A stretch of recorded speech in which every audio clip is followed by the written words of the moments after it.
கர்த்தர் நல்லவர், அவர் கிருபை என்றும் உள்ளது. இந்த நாளிலும் கூட கர்த்தர் நம்மத்தில் இடைப்பட்டு பேசுவாராக.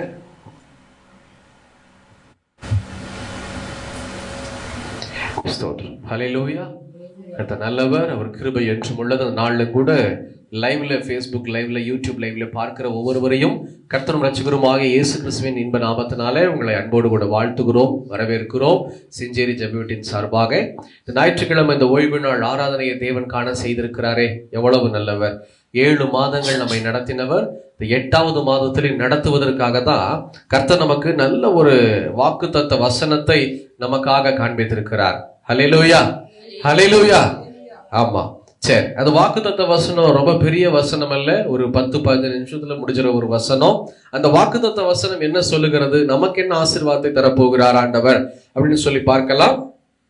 எரேமியாவின் புஸ்தகம் 30ஆம் அதிகாரம் 11ஆம் வசனத்தை வாசி கேட்கலாம். உன்னை ரட்சிப்பதற்காக நான் உன்னோட இருக்கிறேன் என்று கர்த்தர் சொல்லுகிறார்.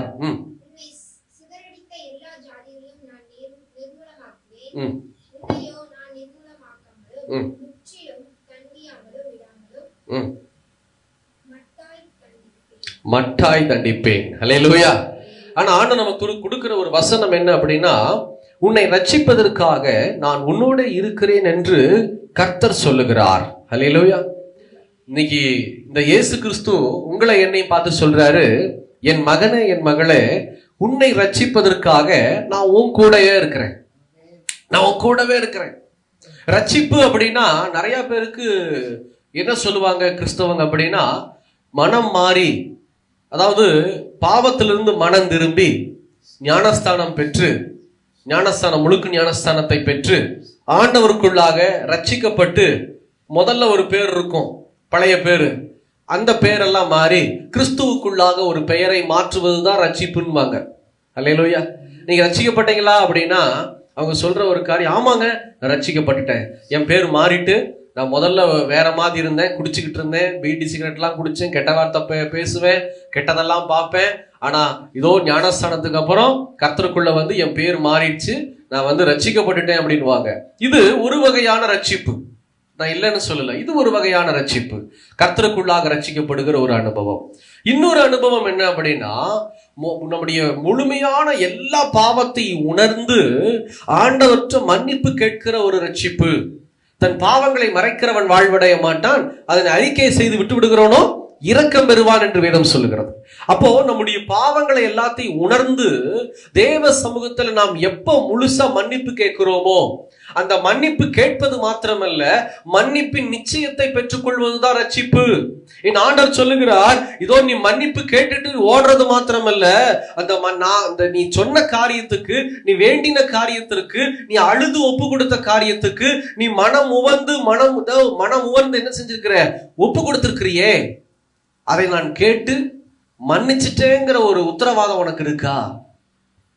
நிறைய பேருக்கு இந்த ரட்சிப்பு இல்லை. நிறைய பேருக்கு இந்த மாதிரி இந்த ரட்சிப்பு இருக்கான்னு கேட்டா முழிப்பாங்க, திருன்னு.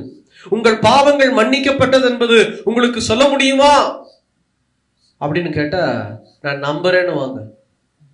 ஹல்லேலூயா. வாலிப நாட்கள்ல செய்த பாவங்கள் இன்னைக்கு மன்னிக்கப்பட்டதா அப்படின்னா, கர்த்தர் என்ன மன்னிச்சிட்டாரு நான் நம்புறேன், ஏன்னா நான் அறிக்கை செஞ்சுட்டேன், விட்டுட்டேன் அப்படின்வாங்க. ஆனா தேவன் சொல்லுகிறார், அந்த இரக்கத்துக்கு பாத்திரவானா இருக்கிறவர்களாய் மாத்திரமல்ல, உத்தரவாதத்தை பெற்றுக்கொள்ளணும். ஆண்டவர் மன்னிச்சார் அப்படிங்கிறதுக்கு ஒரு உத்தரவாதம் இருக்க வேண்டும். இங்க இருக்கிற பரிசுத்தவான்களுடைய வாழ்க்கையில கர்த்தர் மன்னிச்சிட்டாரு அப்படிங்கிற உத்தரவாதத்தை நிறைய பேர் பெற்றுக்கொண்டாங்க. அதுதான் ரட்சிப்பு. தேவன் சொல்லுகிறார், அந்த ரட்சிப்பை நீங்க வாங்கிட்டீங்கன்னா திரும்ப பாவத்துக்குள்ள விழவே மாட்டோம்.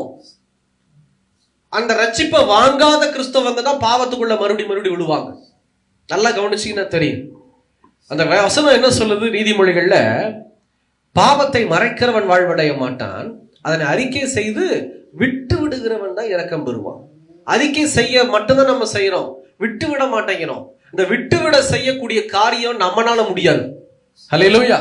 ஒரு 10 நாள் பாவம் பண்ணாம இருப்போம், 1 மாசம் பாவம் பண்ணாம இருப்போம், பாவத்துக்குள்ள ஒரு 2 மாசம் நடக்காம இருப்போம்.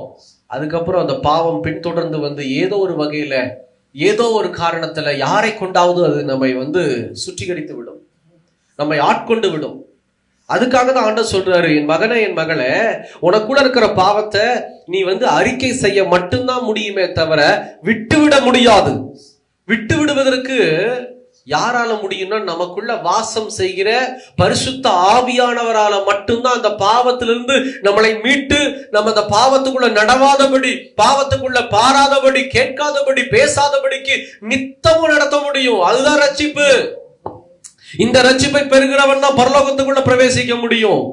இந்த ரட்சிப்பை, இப்படிப்பட்ட ரட்சிப்பை கொடுப்பதற்காக தான் என் ஆண்டவர் சொல்லுகிறார், என் மகனே என் மகளே, உன்னை ரட்சிப்பதற்காக நான் உன்னோடு கூட இருக்கிறேன். அல்லேலூயா. இந்த ரட்சிப்பை கொடுப்பதற்காக, இந்த பாவ மன்னிப்பின் நிச்சயத்தை, இதோ ரட்சிப்பு என்னும் கேடயத்தை கொடுப்பதற்காக, இதோ நீ பாவம் மன்னியே, அந்த பாவங்களை நான் மன்னிச்சிட்டேன் அப்படின்னு சொல்லுகிற ரட்சிப்பை கொடுப்பதற்காக. நம்ம செய்த பாவங்கள் நம்ம கண்ணு முன்னாடி இருக்கும், இன்னொருத்தருடைய கண்ணுக்கு முன்னாடி இருக்கும், பிசாசனுடைய கண்ணுக்கு முன்னாடி. இதையெல்லாம் ஆண்டவர் மன்னிச்சுட்டாருன்னா பிசாசுனால எதையுமே செய்ய முடியாது. பழைய பாவத்துல தூக்கிட்டு சாம்பேல் இந்த பாவத்தை செஞ்சான் பாருங்க ஆண்டவரே அப்படின்னு சொல்லி ஆண்டவர்கிட்ட முறையிடவே முடியாது. அந்த பாவத்தை என் ஆண்டவர் சொல்லுகிறார், இதோ வானத்தினுடைய வலது பக்கமும் இடது பக்கமும் எம்மட்டும் தூரமா இருக்கோ அதோ அவ்வளோ தூரம் உன் பாவத்தை உன்னிடத்திலிருந்து நீக்குகிறேன். மனுஷன் கூட நம்ம செய்த தவறுகளை சுட்டி காமிப்பாங்க, சொல்லி காமிப்பாங்க. ஆனா நம்முடைய ஆண்டவர் மன்னிச்சிட்டாருன்னா அதை மறந்து விடுவார். ஹல்லேலூயா. இந்த ஒரு ரட்சிப்பை தான் நிறைய பேர் பெற்றுக்கொள்வதற்கு தெரிய மாட்டேங்குது. என்னுடைய பாவத்தை நீர் மன்னித்தீரா, எனக்கு சொல்லும் ஆண்டவரே. கேட்கணும், ஆண்டவர்கிட்ட கேட்கணும், நீர் சொல்லும். தாவீது உரியாவினுடைய மனைவி ஆகிய பத்சேபாள் மேல விருப்பத்தை வைத்தார். இன்னொருத்தருடைய மனைவி என்று தெரிந்தும் விருப்பத்தை வைத்தார். துணிகரமான பாவத்துக்குள்ள தாவீது இறங்கினார், கை வச்சுட்டாரு. முதல்ல விரும்பினாரு, ரெண்டாவது அவங்க மனைவின்னு தெரிஞ்சும் கை வச்சுட்டாரு, அது தவறு. அதுக்கப்புறம் அந்த பத்சேபாளுடைய கணவராகிய உரியாவை கொன்னுட்டார், கொலை செய்துட்டார். திட்டமிட்ட ஒரு கொலை, அதையும் செஞ்சுட்டார். இச்சை என்னும் பாவத்தில் விழுந்து பெரிய பாவத்துல கை வைத்து மூன்றாவது கொலை என்னும் பாவத்தையும் செஞ்சு, இப்படிப்பட்ட பாவங்கள் எல்லாம் நிரப்பும் போதுதான் கர்த்தர் தம்முடைய ஊழியக்காரனாகிய தீர்க்கதரிசியை கொண்டு பேசி அனுப்புறாரு. நீ செஞ்சது பாவம், என் கண்ணுக்கு முன்னாடி நிக்குது, என்னை நீ ரொம்ப துக்கப்படுத்திட்ட. இதுக்குரிய பலன் உன்னுடைய பிள்ளையாண்டான் மேல கர்த்தருடைய கரம் ஓங்கி இருக்கிறது. பிறந்த குழந்தை, பச்சிளம் குழந்தைய கர்த்தர் சாகடிச்சிட்டார். ஏன்னா தகப்பன் செய்த பாவம் பிள்ளைக்கு வரும். அல்லேலூயா. எந்த குடும்பத்தில் இதோ அப்பாவும் அம்மாவும் பாவம் செய்றீங்களோ அவருடைய பலன் யாருக்குங்க வரும்? நம்ம நினைச்சிட்டு இருக்கிறோம், சொத்து கட்டி வச்சுட்டு போயிட்டா, அதாவது நம்ம சொத்து கட்டுறோம், ஒரு வீடு கட்டுறோம், தோட்டம் வாங்குறோம், நமக்கு அப்புறம் யாருக்குங்க? பிள்ளைகளுக்கு. சொத்து மட்டுமல்ல, நாம் சேகரித்து வைக்கிற பாவமும் கூட பிள்ளைகளுக்கு போகும். அந்த பாவத்தை தான் நம்ம கழுவிட்டு போயிடணும். ஐயோ என் பிள்ளைக்கு பாவம் வரக்கூடாது. தாவீது சேர்த்து வைத்தது பாவம். அந்த பாவம் என்ன செஞ்சது? அப்படியே குழந்தைக்கு போயிடுச்சு. பச்சிளம் குழந்தை, அந்த குழந்தைக்கு ஒண்ணுமே தெரியாது. ஆனா தாவீதினுடைய பாவம், பெற்றோருடைய பாவம் பிள்ளைகளுக்கு போயிட்டு அந்த குழந்தை பாவம் இறந்து போச்சு. உள்ளுக்குள்ள தாவீது போயிட்டார். ஒரு அறைக்குள்ள போய் உட்கார்ந்து அழுகிறார், அழுது செபிக்கிறார், பயங்கரமா அழுது செபிக்கிறார்.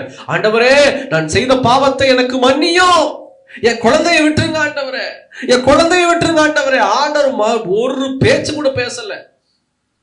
அவனுக்கு தெரிஞ்சு போச்சு தாவீதுக்கு, ஆண்டவர் நம்ம மேல கை ஓங்கிட்டாரு, நம்ம குழந்தைய அடிக்காம விட மாட்டாரு, விட்டுறலாம் அப்படின்ட்டு மன்னிப்பு கேட்கிற வரையிலும் கேட்டு அதுக்கப்புறம் மனம் திரும்ப ஆரம்பித்து விட்டாரு. அந்த பூட்டி இருக்கிற அறைக்குள்ள பரவாயில்ல, ஆண்டவர் குழந்தை எடுத்துக்குவாரு, ஆனா இனி இந்த பாவத்தை நான் செய்யக்கூடாதபடிக்கு ஒரு நிச்சயம் அவருடைய இருதயத்துல பிறந்தது. நம்ம இருதயத்துல நிச்சயம் பிறக்கணும். நான் ஆண்டவருக்கு விரோதமா பாவம் செய்ய மாட்டேன், அவரை துக்கப்படுத்த மாட்டேன், அவரை நான் கவலைப்படுத்த மாட்டேன், அவரை கண்ணீர் விட வைக்க மாட்டேன். தட்டுறாங்க எல்லாரும் கதவை. தாவீதே ராஜாவே கதவை திறங்க, உங்க குழந்தை உயிருக்கு போராடிக்கிட்டு இருக்கு. அவன் திறக்கவே இல்லை. செத்து போனதுக்கு அப்புறம் தான் அவன் சொல்றாங்க, உன்னுடைய குழந்தை செத்து போச்சு.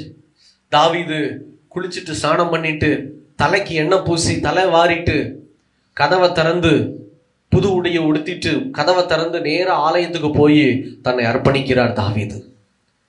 அதுக்கப்புறம் பார்த்தீங்கன்னா தாவீதுடைய வாழ்க்கை ஒரு புது வாழ்க்கைக்குள்ள வந்தது. மறுபடியும் குழந்தையை ஆண்டவர் கொடுத்தார். என் தேவன் தாவீதுடைய சந்ததியை பெருக செய்தார், ஆசீர்வதித்தார். கடைசியில எங்க தாவீது ஐடென்டிஃபை பண்றாரு அப்படின்னா, யார் மூலயமா பண்றாருங்க? புதிய ஏற்பாட்டுல ஆண்டவர்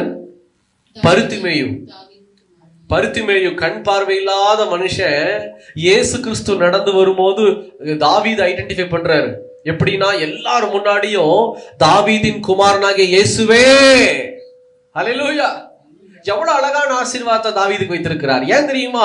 தாவீது தன்னுடைய பாவங்களை அறிக்கை செய்வது மாத்திரமல்ல, அந்த பூட்டியிருக்கிற அறைக்குள்ளேயே நிச்சயத்தை பெற்றுக் கொண்டார். என் ஆண்டவரின் பாவத்தை மன்னிச்சிட்டாரு.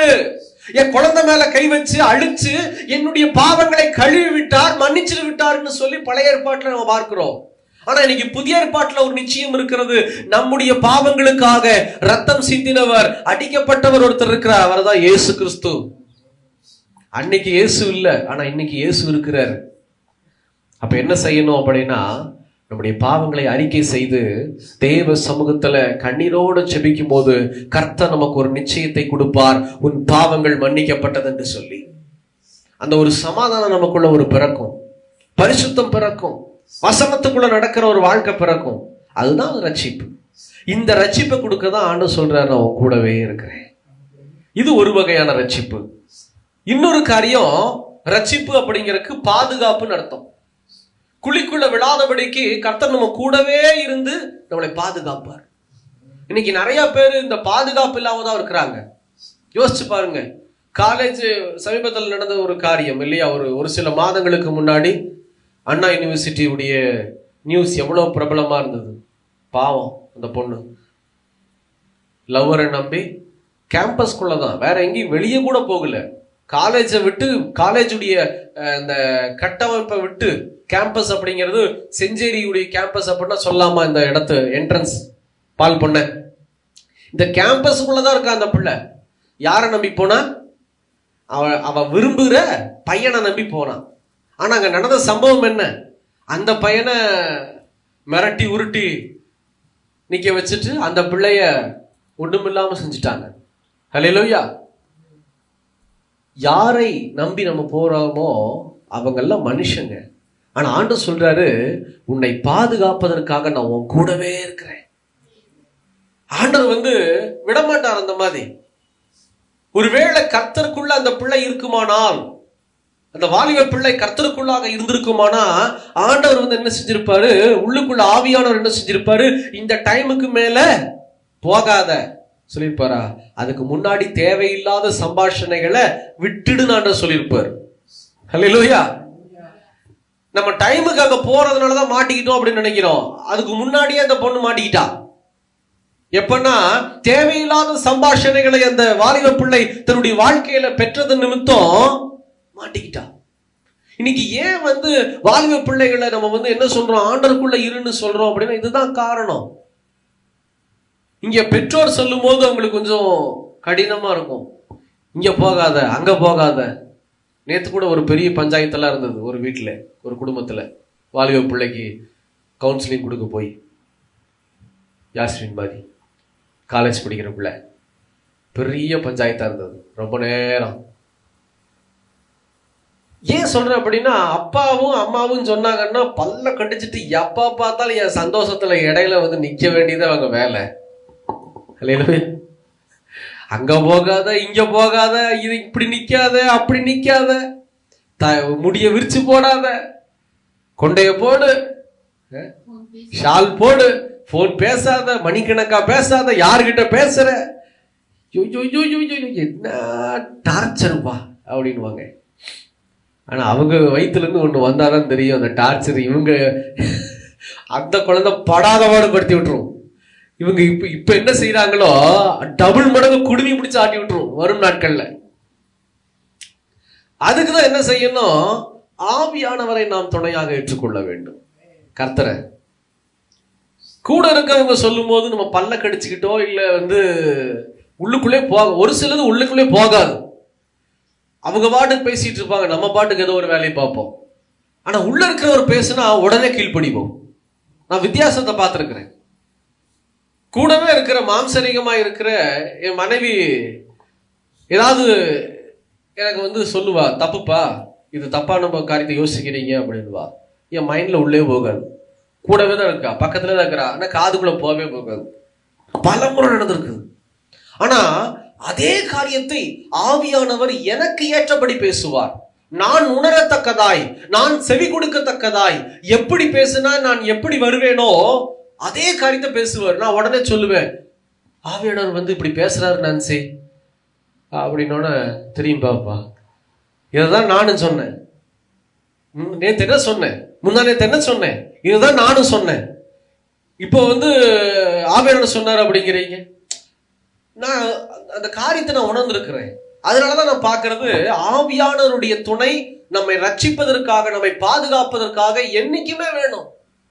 ஒரு கணவன் மனைவி துணையை விட தேற்றரவாளனாகிய பரிசுத்த ஆவியானவர் ஒவ்வொருவருக்கும் வேணும். ஆண்டவர் கொடுத்தாரு, ஆதாமுக்கு ஒரு ஏவாளை கொடுத்தாரு. இன்னைக்கு ஒவ்வொருத்தருடைய வீட்லயும் ஏவாள் இருக்கிறாங்க. அல்லேலூயா, அல்லேலூயா. ஆனா பரிசுத்தம் உள்ள ஆவியானவர் என்பது சாதாரணம் அல்ல. அவர் பேசுகிற விதமே வேற. யாருக்கிட்ட எப்ப பேசணும், எப்படி பேசணும், எல்லாமே அவருக்கு தெரியும். ஏன்னா நம்மை உருவாக்கினவராகிய அவர் நம்மோடு கூட இருக்கிறார். அதுதான் விஷயம், வேற எதுவுமே இல்லை. நம்மளை அவர் தான் உருவாக்கி இருக்கிறாரு. அப்போ அவரை நம்ம பெற்றுக்கொண்டோமானா அவர் சொல்லுவாரு, இந்த இடத்துக்கு போகாத, இந்த மாதிரி சம்பாஷணம் உனக்கு வேண்டாம். ஆரம்பத்துல நிறுத்திருப்பாரு, முளையிலேயே கிள்ளி இருப்பாரு. தேவையில்லாத ஒரு கிளை உங்க வீட்டு முன்னாடி முளைக்குது, கீரையா இருந்தா விட்டுறலாம், அதுவே காட்டு செடியா இருந்தா என்ன பண்ணுவீங்க? அதனால என்ன பிரயோஜனம் உங்களுக்கு? ஒண்ணும் இல்லைல்ல. என்ன செய்வீங்க? உடனே வேரோட புடுங்காம மேல மட்டும் கட் பண்ணா மறுபடியும் வரும் இல்லையா? வேரோட புடுங்கிடணும். அததான் ஆவியானவர் செய்வாரு. பரிசுத்தமுள்ள ஆவியானவர் எதற்கு ஒரு வாலிபர்களுக்கு தேவை, ஒரு குடும்பத்துக்கு தேவை, ஒரு சபைக்கு தேவை, ஒரு தேசத்துக்கு எதுக்கு ஆவியானவருடைய துணை தேவை அப்படின்னா, அவர் வேரோட தன்னுடைய காரியங்களை பிடுங்கி விடுவார், தனக்கு விரோதமான காரியங்களை. இப்படிப்பட்ட பாதுகாப்பை கொடுக்கதான் நம்ம கூடவே இருக்கிறார். அல்லேலூயா. இது ஒரு வகையான ரட்சிப்பு. அடுத்தது என்ன அப்படின்னா, ஆலோசனை கொடுத்து நடத்துவது. ஆலோசனை என்ன? ஆலோசனை அப்படின்னா, எப்படி போகணும், என்ன செய்யணும், என்ன பார்க்கணும், இந்த ஆலோசனையை கொடுத்து அவர் அழகாய் நம்மை நடத்த ஆவலாக இருக்கிறார். ஸ்தோத்திரம். முழுசாப்பட்டு என்ன படிக்கணும், எங்க வேலைக்கு போகணும், என்ன காரியத்துக்கு நம்ம அப்ளை பண்ணணும் அப்படின்னு சொல்லி எல்லா ஆலோசனைகளையும் கொடுத்தவர் நடத்த வல்லமையுள்ளவராக இருக்கிறார். இங்க நிறைய பரிசுத்தவான்களுக்கு கர்த்தர் நல்ல நல்ல ஆலோசனைகளை கொடுத்திருக்கிறார். அந்த ஆலோசனைகள் யாருக்கு எப்படிப்பட்ட ஆலோசனை ஆண்டவர் கொடுத்திருக்காருங்கிறத பார்க்கலாம். ஆதியாகமம் 26ஆம் அதிகாரம் முதல் 3 வசனங்களை வாசிக்க கேட்கலாம். ஆதியாகமம் 26வது அதிகாரம் முதல் 3 வசனங்கள்.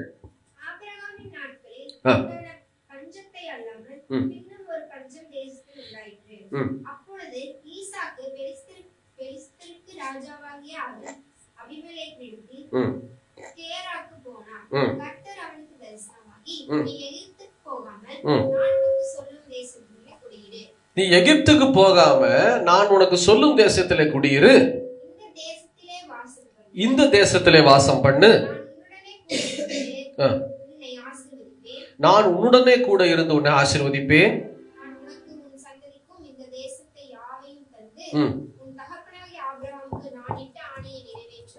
ஆமென். இன்னைக்கு ஈசாக்கு அப்படிங்கிற ஒரு மனுஷனுக்கு ஒரு ஆசீர்வாதம் உள்ள ஒரு ஆலோசனை கொடுக்கிறார் கூடவே இருந்து. எப்படிப்பட்ட ஆலோசனை அப்படின்னா, ஆபிரகாமின் நாட்கள்ல உண்டான பஞ்சத்தை போலவே ஈசாக்கு வாழ்ந்த நாட்கள்ல பஞ்சம் ஏற்படுது. பஞ்சம் வந்தோன்னு என்ன நடக்குது அப்படின்னா, உடனே தேசத்தை விட்டு காலி பண்ணி அடுத்த வேற ஒரு இடத்துக்கு போயிடுவாங்க. ஹல்லேலூயா. இன்னைக்கு நம்ம அப்படி போக முடியுமா? முடியாது. ஏன்னா நம்ம வீடு, காடு, ஊரு, சொந்தம், பந்தம் எல்லாம் இங்கதான் இருக்குது. ஹல்லேலூயா. ஆனா அந்த நாட்கள்ல வந்து பாத்தீங்கன்னா நாடோடிகள் மாதிரி ஆரம்ப நாட்கள்ல, இந்த உலகத்தினுடைய உண்டாக்கின்ற நாட்கள், எங்க வேணாலும் போயிடுவாங்க. டக்கு டக்குன்னு டென்ட்டை கழட்டி விட்டு மாட்டி மாட்டி போயிடுவாங்க. அப்படி இருக்கும்போது ஈசாக்கு கேராருக்கு போயிட்டு எகிப்துக்கு போலான் இருக்கும் போது கர்த்தர் தரிசனமாகி சொல்றாரு, நீ எகிப்துக்கு போகாத, நான் உனக்கு சொல்லுகிற தேசத்துல குடியிரு. நான் எங்க உன்னை இருக்க சொல்றேனோ அங்க குடியிரு, அந்த தேசத்தில் வாசம் பண்ணு, நான் உன் கூட இருந்து உன்னை ஆசீர்வதிப்பேன். இன்னைக்கு நிறைய பேருடைய வாழ்க்கையில பார்க்கிற நிறைய வீடு மாத்துவாங்க, பார்த்துருக்கிறீங்களா? ஏகப்பட்ட வீடு மாத்துவாங்க. என்னன்னு பார்த்தா அந்த வீட்டுல பில்லி சுனி வச்சுட்டாங்கங்க, இருக்கவே முடியல. அந்த வீட்டுல வியாதி, அந்த வீட்டுல இருக்கும்போது வேலையே கிடைக்க மாட்டேங்குது, அந்த வீட்டுல எந்த காசும் தங்க மாட்டேங்குது. ஒவ்வொரு ரீசனா சொல்லுவாங்க. கேட்டா அந்த வீட்டு பேர்ல பழி தூக்கி விட்டுருவாங்க. அந்த வீடெல்லாம் காரணம் இல்லை, நாம் தான் காரணம். ஆண்டவர் சொல்றாரு, எந்த வீட்டுக்கு போனாலும் இந்த பிரச்சனை பின்தொடர்ந்து வரும். நம்ம எந்த இடத்துக்கு நம்ம எதை குறித்து பயந்து ஓடுகிறோமோ அந்த பயம் வந்து என்ன செய்யும் அப்படின்னா நம்மை பின்தொடர்ந்து வரும். வோல்டேஜ் ப்ராப்ளம் இருக்கு.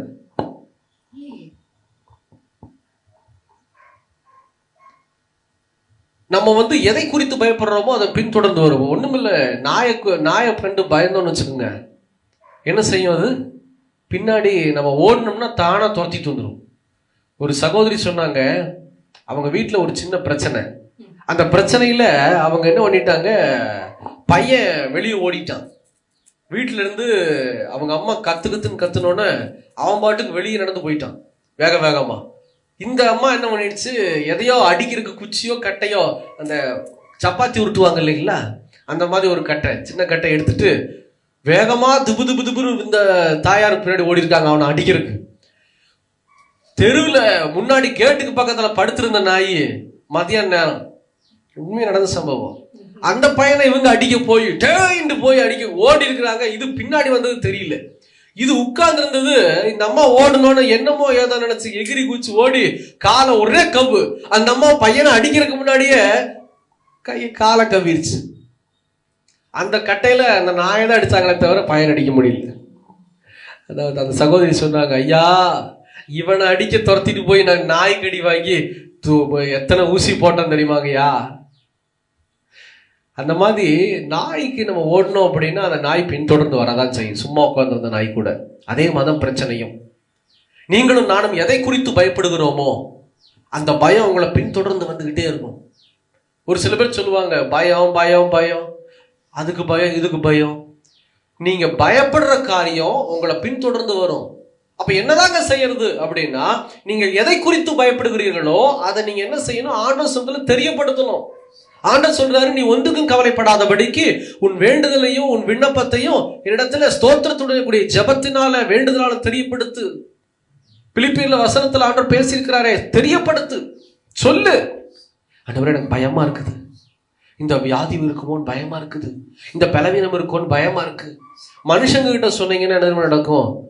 அப்படி இருக்குமோ இப்படி இருக்குமோ? அல்லேலூயா, ஆமென். அவங்க நினைப்பெல்லாம் வந்துடும், அவங்க பக்கத்து வீட்டில் இப்படிதாங்க சொன்னாங்க வலின்னு. அதுக்கப்புறம் அந்த மாதிரி நடந்துச்சுங்க.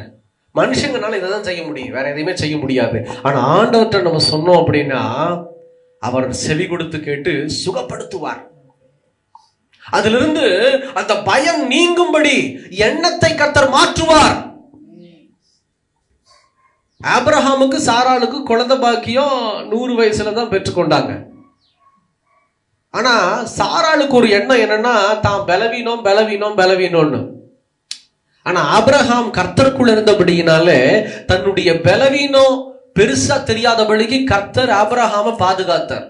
அந்த எண்ணமே இல்லையா ஆபிரகாமுக்கு, தான் பலவீனம் அடைந்து விட்டோம், 100 வயசு ஆயிடுச்சு அப்படின்ற ஒரு எண்ணமே இல்லாதபடிக்கு. அந்த எண்ணம் தாங்க பிரச்சனை கொண்டு வரும், நினைப்பு தான் பிரச்சனையை கொண்டு வரும்.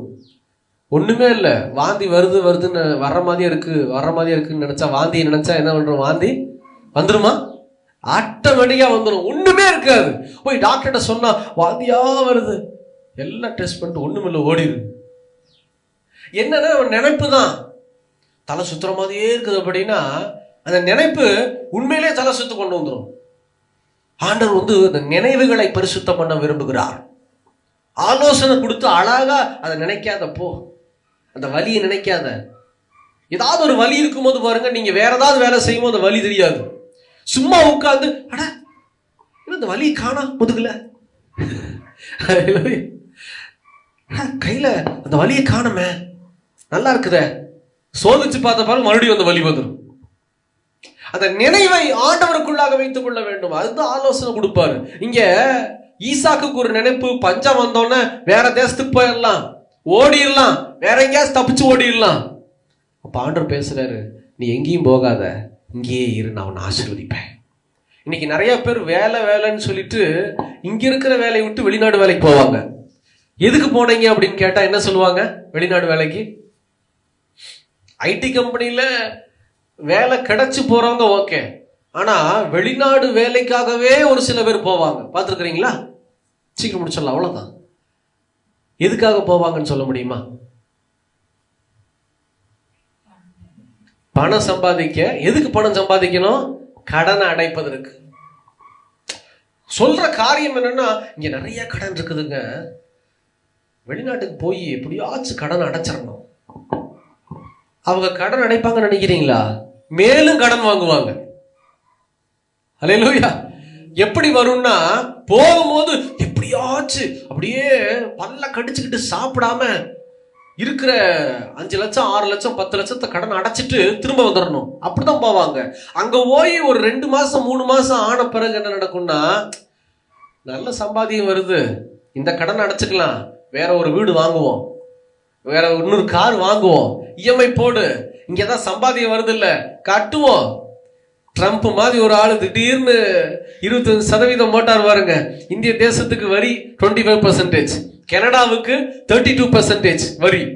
இப்படிப்பட்ட வரியை திடீர்னு போட்டார்னு வச்சுக்கோங்க, போச்சு வேலை. டிசிஎஸ்ல கேட்டீங்களா? 12,000 பேரை அட்டி ஒரு ஓவர் நைட்ல தூக்குனாங்க வேலையிலிருந்து. ஐடி கம்பெனில 12,000 பேர்த்த டிசிஎஸ்ல ஓவர் நைட்ல வேலையை விட்டு தூக்கிட்டாங்க. பர்ஃபார்மன்ஸ் சரியில்லைன்றவாங்க. கேட்டா ஒரே வார்த்தை, நோ பர்ஃபார்மன்ஸ். இங்க மாங்குன்னு காலேஜில் என்ன நடத்துறாங்க? Placement class. பிளேஸ்மெண்ட் கிளாஸ் மட்டும்தான் நடக்குது. பிளேஸ்மெண்ட் ஆனதுக்கு அப்புறம் அங்க போய் பிளேஸ்மெண்ட் கிளாஸ்லயே ஒர்க் பண்ணிட்டு இருக்க முடியும்? அங்க அவங்க கொடுக்குற ப்ரோக்ராம்ல ஒர்க் பண்ணணும். பிளேஸ்மெண்ட் ஆகிறதுக்கு மட்டும்தான் சொல்லி கொடுக்குறாங்க. ஆனா அதுக்கப்புறம் அங்க போய் சீட்டிங் ஆகல அப்படின்னா, பர்ஃபார்ம் பண்ணல அப்படின்னா தூக்கிடுவாங்க, அவ்வளவுதான். டெம்பரவரி போஸ்டிங், ஒரு 3 மாசம் 2 மாசம். இதை ஏன் நான் சொல்றேன் அப்படின்னா, இதுதான் வாழ்க்கையில் நடந்துட்டு இருக்குது ஒவ்வொரு இடத்துலையும். அப்போ நாம் என்னதான் செய்ய வேண்டும் அப்படின்னா, ஆலோசனை அங்க கேட்கணும் ஆண்டவர்கிட்ட. அன்னைக்கு ஈசாக்குக்கு தெரியல தேவ ஆலோசனை கேட்பதற்கு. ஆனா இன்னைக்கு நாம் அப்படி செய்யக்கூடாது. குழு வாங்குறவங்களே பாருங்களேன், நம்ம ஏன் வெளிநாடு வேலை அது இதுக்குன்னு போனோம். குழு வாங்குறவங்களே பாத்தீங்கன்னா, ஒரு குழுவை அடைக்கிறதுக்கு இன்னொரு குழு வாங்குவாங்க. அதை வாங்கிட்டு என்ன சொல்லுவாங்கன்னா, இல்ல மாஸ்டர் இது ரொம்ப நெருக்கமா இருந்துச்சுங்களா, இந்த குழு பரவாயில்லைங்க, ரொம்ப நெருக்கமல்ல, இல்லைன்னு தெரிஞ்சவங்க தான். நம்ம இது வாரம் குழு அடைக்கிறது, இது மாசக்குழு. வாரம் எங்களை அடைக்க முடியல, அதனால மாசக்குழு வாங்கி இந்த வாரக்குழுவை க்ளோஸ் பண்ணிட்டேன்.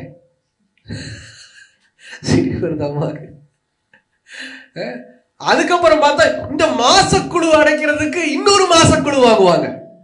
அவங்க வாழ்க்கையில பாருங்க, அந்த குழு அதாவது ஒன்ன குறைக்கிறேங்கிறவங்களுக்கு குறைக்காது, ஏறிட்டு தான் போகும். அதுக்குதான் ஆண்டவர் சொல்றாரு, நீ குறைக்கிறதுக்கு நீ அடுத்த காரியத்தை தேடி போகாத. நீ சம்பாதிப்பதற்கு வெளிநாடு போய் நீ சம்பாதிச்சு கடனை கட்டணும் நீ நினைக்காத. இந்த தேசத்துல குடியிரு, நான் உன்னை ஆசீர்வதிப்பேன். அல்லேலூயா. அதுதான் உண்மை. எங்கேயும் நீங்க போக வேண்டாம். ஐயோ இங்க பஞ்சம் வந்துருச்சு, இங்க பிரச்சனை வந்துருச்சு, இங்க ஒரு நாசமா போச்சு, இந்த இடம் ஒண்ணுமில்லாம போச்சு. இல்ல, கர்த்தர் கூட இருக்கிறார். நாசமடைந்த இடத்தை கூட பரிசுத்த தேவன் கூட இருந்து பலப்படுத்துவார். ஈசாக்குக்கு சொல்றாரு, போகாதடா, நான் கூட இருக்கிறேன், நான் கூட இருக்கிறேன். அவர் என்ன செய்யறாரு பாருங்க, கூட இருந்து 12-13 வாசிக்கலாம். அதே அதிகாரத்துல ஆதியாகமம் 26ஆம் அதிகாரம் 12வது வசனம் மற்றும் 13ஆம் வசனம். ஈசாக்கு அந்த தேசத்திலே விதை விதைத்தான், கர்த்தர் அவனை ஆசீர்வதித்ததினால் அந்த வருஷத்தில் 100 மடங்கு பலனடைந்தான். அவன் ஐஸ்வர்யவானாகி வர வர விருத்தி அடைந்து மகா பெரியவனானான். பாருங்க, அவன் ஓடி இருந்தான்னா 100 மடங்கு ஆசீர்வாதத்தை பெற்றுக்கொள்ள முடியாது. அதுதான் தேவ ஆலோசனை. இதுக்காக தான் ஈசாக்கோட ஆண்டவர் கூட இருக்கிறார். இன்னைக்கு நம்மளை எல்லாம் ஓடுறதுக்காக ஆண்டவர் கூட வைக்கல. நீ நில்லு, நான் உன்னை ஆசீர்வதிப்பேன். நீ யுத்தம் பண்ணாத, நான் உனக்கு யுத்தம் பண்றேன். நீ சும்மா இருப்ப, நான் உனக்காக யுத்தம் பண்ணுகிறேன். ஹல்லேலூயா, ஹல்லேலூயா. இததான் ஆண்டவர் இந்த வாக்குத்தத்தம் பண்றார். உங்களுக்கு வேலை கிடைச்சு வேலையின் நிமித்தம் நீங்க வெளிநாடு போறீங்கன்னா ஓகே. கடன் அடைக்கிறதுக்காக வெளிநாடு போறவங்களை குறிச்சு ஆண்டவர் பேசியிருக்காரு. நிறைய என் முன்னாடி நிறைய பேர் அதுக்காக போயிருக்கிறாங்க. ஆனா அவங்க கிட்ட எதையுமே ஷேர் பண்ணது கிடையாது. ஆனா என் ஆண்டவர் சொன்னது, இதற்காக அதற்காக நீ ஒரு தேசத்தை விட்டு தேசம் போவாயானால் என் ஆசீர்வாதம் உனக்கு வராது. நீ நின்ன இடத்துல இருந்து என்னை தேடு, நான் உன்னை ஆசீர்வதிப்பேன். இன்னைக்கு நிறைய பேரு என்ன சொல்லுவாங்க தெரியுங்களா? ஒரு சில பேரை நான் சொல்லியிருக்கிறேன், கோயம்புத்தூருக்கு நீங்க ட்ரை பண்ணுங்களேன் கம்பெனியில். அப்படி இல்லை பாஸ்டர், கோயம்புத்தூர்ல அந்த அளவுக்கு பெரிய கம்பெனிஸ் இல்லை. சேலரி பேக்கேஜ் கம்பெனிக்கு ஏற்ற மாதிரி தான் இருக்கும் இல்லையா? சின்ன பெட்டி கடையில போய் ஒரு வேலைக்கு போய் நின்றுட்டு 1 லட்சம் கொடுங்க சம்பளத்துக்கு அப்படின்னா கொடுத்துருவாங்களா? கடையே 1 லட்சம் வராது, நீ சம்பளம் 1 லட்சம் கேட்கறியா? அப்ப ஊருக்கு ஏற்றபடிதான் சம்பளமும் கிடைக்கும். செஞ்சேரியில வேலை தேடணும்னா அதுக்குரிய கிராமங்கிறதுனால அதுக்குரிய சம்பளம் தான். அதே கோயம்புத்தூர்லயோ இல்லை சென்னையிலயோ மும்பையிலயோ அப்படின்னு சொல்லி ஒரு நினைப்பு இருக்கும். ஆனா இன்னைக்கு எல்லாம் மாறி போச்சு. எங்க வேணாலும் எந்த கம்பெனியில வேணாலும் ஜாயின் பண்ணிட்டு ஒர்க் ஃப்ரம் ஹோம் பண்ணிக்கலாம், லட்சக்கணக்கில் சம்பாதிக்கலாம். அப்படிப்பட்ட நபர்களும் இருக்கிறாங்க. ஆனா இதுக்கெல்லாம் தேவை என்னன்னா தேவ ஆலோசனை. இன்னைக்கு வெளிநாடு போய் 8 லட்சம் 10 லட்சம் சம்பாதிக்கிறவங்களும் கடன்ல இருக்கிறாங்க தெரியுங்களா? அங்க போனா அதுக்குரிய கடன் இருக்குது. இங்க நினைச்சிட்டு போறது ஒண்ணு, அங்க நடக்கிறது ஒண்ணு. ஆனா இங்கேயே இருந்து சென்னையிலேயே கோயம்புத்தூர்லயே மாதம் 4 லட்சம் சம்பாதிக்கிறவங்களும் இருக்கிறாங்க. நான் பார்த்திருக்கிறேன். ஹல்லேலூயா. எனக்கு தெரியும், நான் பார்த்திருக்கிறேன். கோயம்புத்தூர்ல இருந்தும் சென்னை பட்டணத்துல இருந்தும் மாசம் 4 லட்சம் கேட்டா, ஐயோ மாசம் 4 லட்சம் எல்லாம் இங்கே சம்பாதிக்க முடியாது பாஸ்டர். மும்பைக்கு இல்லைன்னா ஹைதராபாத்ல இருக்கிற கம்பெனிஸ் தான் பேமெண்ட் பண்ணுவாங்க, பெரிய பெரிய கம்பெனிஸ். இல்ல, என் தேவன் அங்க இருக்கிற கம்பெனி மூலயமாவும் கர்த்தர் நடத்த ஆலோசனை தர ஆயத்தமாக இருக்கிறார். இதுக்கு தேவை என்னன்னா ஜெபம். ஜெபம் தேவை. அன்னைக்கு ஈசாக்குக்கு ஆண்டவர் பேசினார். ஈசாக்குக்கு ஜெபம் பண்ண ஒருவேளை இந்த மாதிரி காரியங்களா தெரியாம இருக்கலாம். ஆனா இன்னைக்கு ஈசாக்கை குறித்து நம்ம படிக்கிறபடியினால் தேவ ஆலோசனைக்காக நாம் ஜெபிக்கணும். ஆண்டவரே எனக்கு கடன் இருக்கு, நான் என்ன செய்யணும்? ஆண்டவரே நான் படிச்சு முடிச்சுட்டேன், அடுத்தது என்ன செய்யணும்? ஆண்டவரே நான் படிக்க போறேன் காலேஜுக்கு, என்ன குரூப் எடுக்கணும்? நான் என்ன செய்யணும்? இதோ நான் விதைக்க போறேன் என்னுடைய நிலத்துல, நான் எதை விதைக்க வேண்டும்? பக்கத்துல சொல்லுவாங்க அதை விதைப்பா இதை விதைப்பான்னு சொல்லி. கிளைமேட் மாறிட்டே இருக்குது. ஆமாவா இல்லைங்களா? போன வாரத்துக்கு முந்தின வாரமெல்லாம் நல்ல மழையும் சூப்பரா இருந்துச்சு. இந்த வாரமெல்லாம் பயங்கர வெயில். இந்த ஊருக்கு வர மழை பெஞ்சிருக்குது. எங்க ஊர்ல மழையே இல்லை. நேத்தெல்லாம் பல்லடத்துல பயங்கர கொடூரமான ஒரு வெயில். ஆனா திருப்பூர்ல நல்ல மழையாட்டு இருக்கு. சாயந்தரம் திடீர்னு கிளைமேட் மாறுது பாத்தீங்களா? மழையும் வெயிலும் மாறி மாறி வருது. நமக்கு புரியவே மாட்டேங்குது. அப்படி இருக்கும்போது நிலத்துல என்ன விதைக்கிறதுன்னு நமக்கு தெரியாது. வானத்தை பார்த்து விதைச்ச காலம் எல்லாம் முடிஞ்சு போச்சு. இன்னைக்கு தேவ ஆலோசனை கேட்டு விதைக்க நம்ம கற்றுக்கொள்ள வேண்டும். அது லேண்டா இருக்கலாம், இல்ல அது நம்முடைய வாழ்க்கையில வேலையா இருக்கலாம், இல்ல காலேஜ் படிக்கிற ஸ்கூல் படிக்கிற காரியமா இருக்கலாம், இல்ல ஒருவேளை அது நம்முடைய ஊழிய பாதையா இருக்கலாம். எதுவா இருந்தாலும் சரி, தேவ ஆலோசனைக்காக காத்திருக்கிற மனுஷன் ஆசீர்வதிக்கப்படுவான். 100 மடங்கு ஆசீர்வாதத்தை தருவார் என் ஆண்டவர். அதுதான் இங்க ஆண்டவர் காண்பிக்கிறார். அப்போ முதல்ல நம்ம ஆலோசனை பெற்றுக்கொண்டு, 2வது கர்த்தருக்கு செவி கொடுத்து கீழ்ப்படிந்து நடக்கும் போது எப்படிப்பட்ட கீழ்ப்படிதல் பாருங்க. அது ஒண்ணு மட்டும் வாசிச்சு நம்ம ஜெபிக்க போறோம். அதே ஆதியாகமம் 26ஆம் அதிகாரத்துல 4 மற்றும் 5 வாசி கேட்கலாம். ஆபிரகாம் என் சொல்லுக்கு கீழ்ப்படிந்து என் விதிகளையும் என் கற்பனைகளையும் என் நியமங்களையும் என் பிரமாணங்களையும் கை கொண்டபடியால்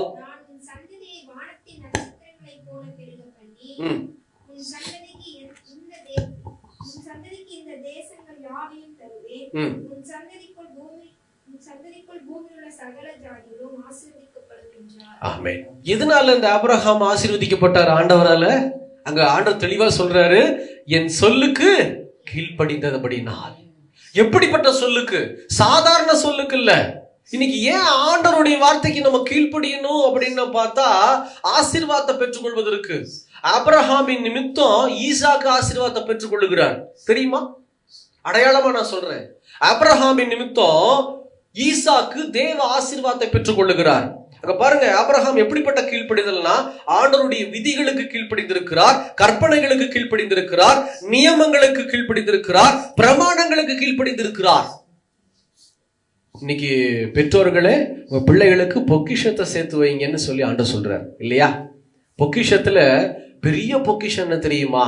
நன்மையான ஈவுகள், செபிக்கிற ஈவுகள், இந்த வேதத்தை வாசிக்கிற ஒரு ஈவு. நீங்க அப்பாவும் அம்மாவும் பிள்ளைக்கு சேர்த்து வைக்க வேண்டியது என்னன்னா, ஜெபம் பண்ண கற்றுக் கொடுக்கணும். நீங்க அவங்க முன்னாடி முதல்ல ஜெபிக்கணும், அவங்களுக்கு முன்னாடி நீங்க வேதத்தை வாசிக்கணும், வசனத்தின்படி நடக்கணும். இதுதான் பெரிய பொக்கிஷம். நீங்க மறைந்து மண்ணுக்குள்ள போனதுக்கு அப்புறமும் இது அழியவே அழியாது. என் அம்மா ஏதாவது பிரச்சனை வந்தா உடனே ஜெபம் பண்ணுவாங்க, ஃபாஸ்டிங் போட்டு பிரேயர் பண்ணுவாங்க. பிள்ளைகள் சொல்லக்கூடிய நாட்கள் எழும்பணும். அதுக்கு நம்ம சரியா இருக்கணும். ஆபிரகாமை வச்சுதான் ஆண்டவர் ஈசாக்க நடத்துறாரு. ஆபிரகாமை வச்சு ஆண்டவர் அழகா பேசுவார் பாருங்க. அருமையான ஒரு வசனம் இருக்கிறது.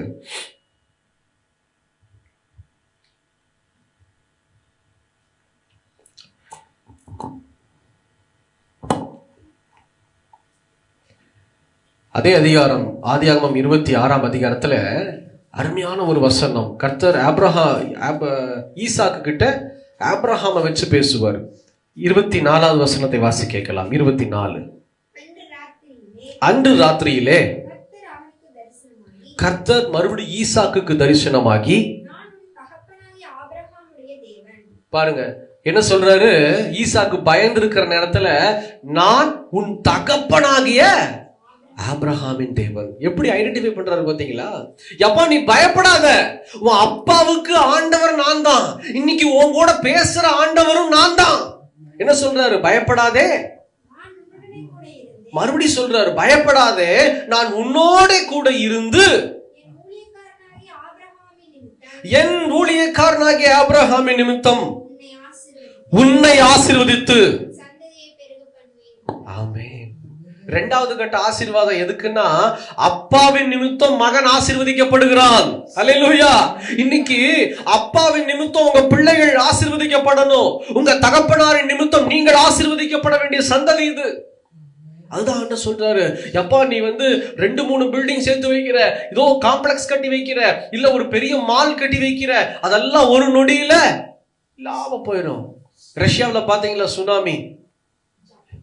ஜப்பான்லயும் ரஷ்யாவுடைய எல்லையிலையும் அப்பா சடச்சடன்னு உள்ள தண்ணி ரொம்பி வருது, சீறி பாயுது. வீடியோ எடுத்திருக்கிறாங்க, அதை பார்த்தா பக்குன்னு இருக்கு, பயமா இருக்குது அதை பார்க்கும்போது. ஒரு நொடி. ஆனா எது அழியாது தெரியுமா? கர்த்தருக்குள்ள நீங்க நடக்கிறத உங்க பிள்ளைங்க பார்க்கறது அழியவே அழியாது. அததான் இங்க ஆபிரகாம் சேர்த்து வச்சிருக்கிறாரு. இந்த ஆபிரகாமின் நிமித்தம் தான் ஈசாக்கோடு என் தேவன் உடன்படிக்கை பண்ணுகிறார், ஈசாக்கோடு பேசுகிறார், ஈசாக்கோட கூட இருந்து வலு நடத்துகிறார். இன்னைக்கு நம்முடைய வேலையும் ஒண்ணு இருக்குது. பிள்ளைகளுக்கு கர்த்தருக்குள்ள வழி நடத்த வேண்டுமானால் நாம் கர்த்தருக்குள்ள இருக்க வேண்டும். ஹல்லேலூயா, ஹல்லேலூயா. அதனாலதான் 100 மடங்கு ஈசாக்கு பெற்றுக்கொண்டார். முதல்ல ஈசாக்கு கர்த்தருக்கு கீழ்ப்படிந்தார். 2வது ஈசாக்கு தேவ ஆலோசனைப்படி நடந்தார். 3வது விதை விதைத்தார். 4வது ஆபிரகாம் தகப்பனாகிய ஆபிரகாமின் நிமித்தம் ஈசாக்கு ஆசீர்வதிக்கப்படுகிறார். 4 காரியங்கள் ஒரு மனுஷனுக்கு தேவை. இன்னைக்கு இவ்வளவுதான் நம்ம பார்க்கிறோம். கர்த்தர் இதை தெரியப்படுத்துவதற்காக தான், ரட்சிப்பை கொடுப்பதற்காக தான் நம்ம கூடவே இருக்கிறார். ஹல்லேலூயா, ஹல்லேலூயா. இன்னைக்கு ஆண்டவர் உங்களை என்னை பார்த்து சொல்றாரு, என் மகனே, என் மகளே, உன்னை ரட்சிப்பதற்காக நான் உன்னோட கூட இருக்கிறேன் என்று கர்த்தர் சொல்லுகிறார். உன்னை ரட்சிப்பதற்காக, உன்னை பாதுகாப்பதற்காக என்று சொல்லி கண்களை மூடி ஜெபிக்கலாமா? இருக்கிற தலைகளை தாழ்த்தி, எங்களை நேசிக்கிற நல்ல ஆண்டவரே, இந்த நல்ல காலை வேளைக்காக நன்றியோடுமை துதிக்கிறோம், ஸ்தோத்திரிக்கிறோம்பா.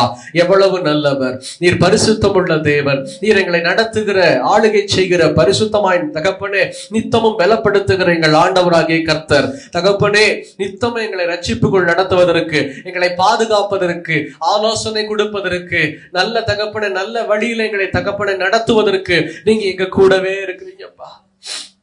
என் கூடவே இருக்கிறீங்கப்பா, எங்க கூடவே இருக்கிறீங்க ராஜா. ஆபிரகாமை நடத்தின தேவன் அவருடைய மகனாகிய ஈசாக்கை நடத்த கூடவே இருந்தீர் அல்லவா? அப்படியாகவே எங்களோடு கூட இருங்க, எங்க பிள்ளைகளோடு கூட இருங்க, எங்க சந்ததியோடு கூட இருங்க.